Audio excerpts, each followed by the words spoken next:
Hey people, we did it. We are done with this insane year. And while I thought at the beginning of the year that it could be a somewhat weak year when it came to movies, it turned out to be a really great and fun year for movies. There are a good handful of movies that I've yet to watch, like this one, and this one, and this one, and a few more.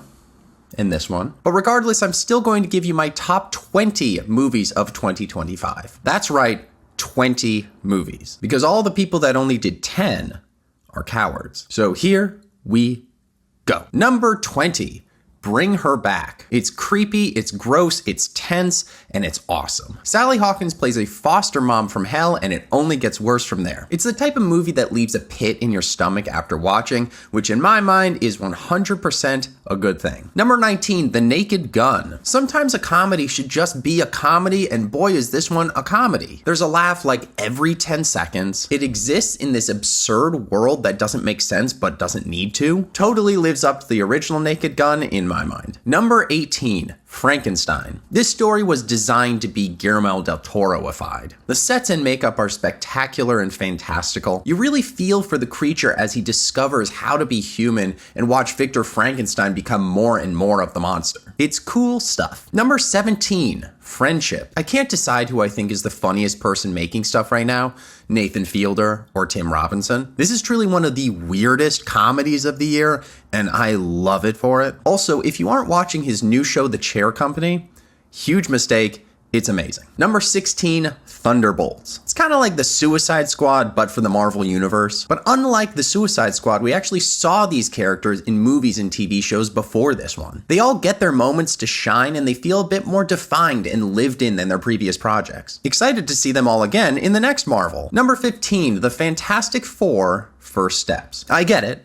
I'm a superhero whore. But this is a great interpretation of these characters. While other Fantastic Four movies have been overly hokey or extremely dour, this one nails the heart of these characters perfectly. It's a comic book movie come to life. Number 14, Sorry Baby. You wouldn't believe that a movie about trauma and feeling stuck in life because of a horrible incident would also happen to be one of the funniest movies of the year. The characters are so quirky and specific. Hats off to Eva Victor for her directorial debut. Number 13, Wake Up Dead Man. Benoit Blanc is a super fun character, and the Knives Out movies are a great way to have an ensemble of weirdos all involved in a murder mystery. We don't really get movies like this nowadays, so I'm glad Rian Johnson is around to do it. Number 12, Predator, Killer of Killers. Really cool structure. It goes through 3 different periods of history to show a predator hunting a warrior of that time and place with a big final battle at the end. There's so much amazing action in this beautifully animated movie. It is my favorite Predator movie. Number 11,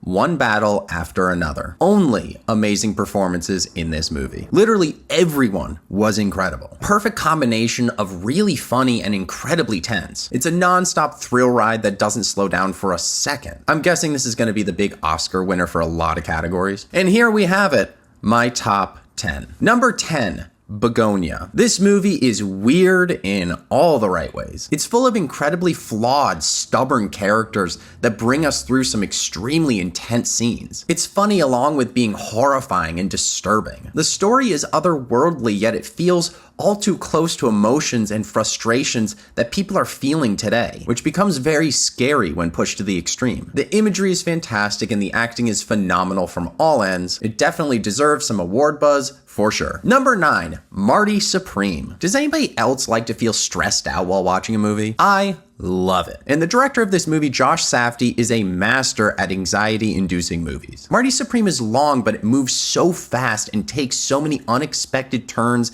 and it's filled with so many frustratingly bad decisions along the way. The main character is morally a terrible person and really unlikable, and yet at the end, you're on his side and you're rooting for him. Great performance by Timothée Chalamet, wildly entertaining movie. Number 8, K-pop Demon Hunters. Sony is kicking ass in the animation department. Everyone on Earth probably has had that Golden song stuck in their head at some point, and for good reason. It's great. It's such a flashy, silly, action-packed movie, and yet it maintains a heartfelt story about acceptance and loving yourself for who you are. It's very funny, and the animation is so good. Number 7, The Ballad of Wallace Island. Maybe the sweetest and quirkiest movie of this year, and definitely has my favorite character of the year. Ballad of Wallace Island is about a frustratingly endearing lottery winner who invites two ex-bandmates to his island to perform a private concert just for himself. It has sad moments, funny moments, beautifully touching moments,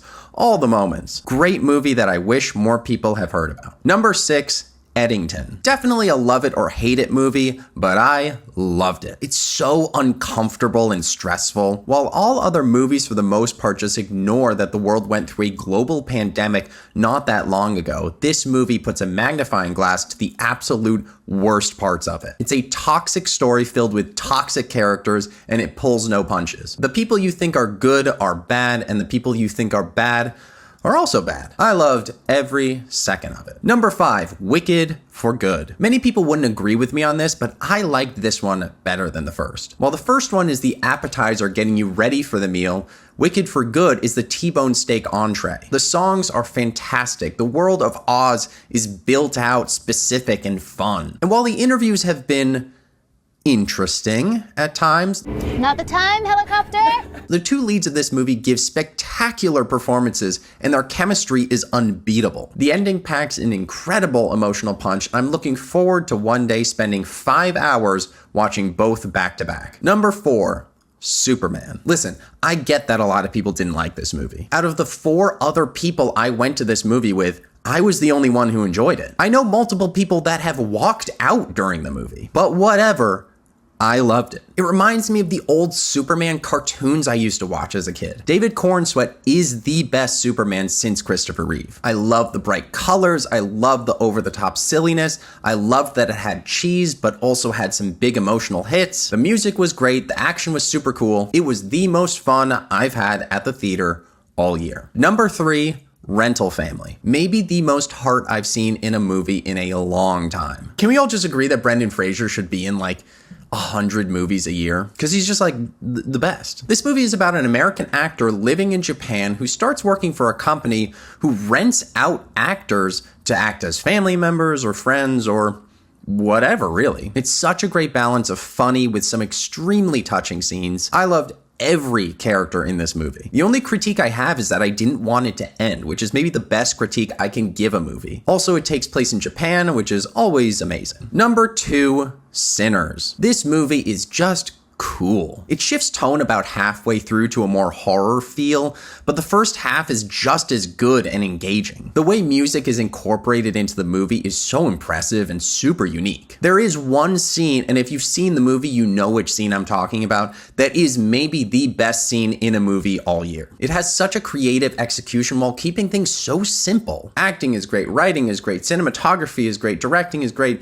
It's just great. And my number 1 movie of the year, Weapons. 2025 has been such a good year for horror movies, and this one reigns supreme. My jaw was on the floor for hours after walking out of this movie, and it was stuck in my head for days, weeks, really. The movie is broken up into chapters, with each one following a different character as we learn more about this tragic mystery plaguing this small town. This format gave the movie so much momentum, so there's no room for it to slow down. There are genuinely great scares and a fantastic performance by the villain of the movie. It also has one of my favorite final acts of any movie I've ever seen. Such an amazing time at the movies, and I'm excited to see what this director does next. Well, that's it, people. 2025 in a nutshell. Visit my Letterboxd if you're interested in seeing my thoughts on other 2025 movies as I watch them. And don't forget to go to the movie theaters once in a while, because it really is the best way to watch stuff. See you next time, people.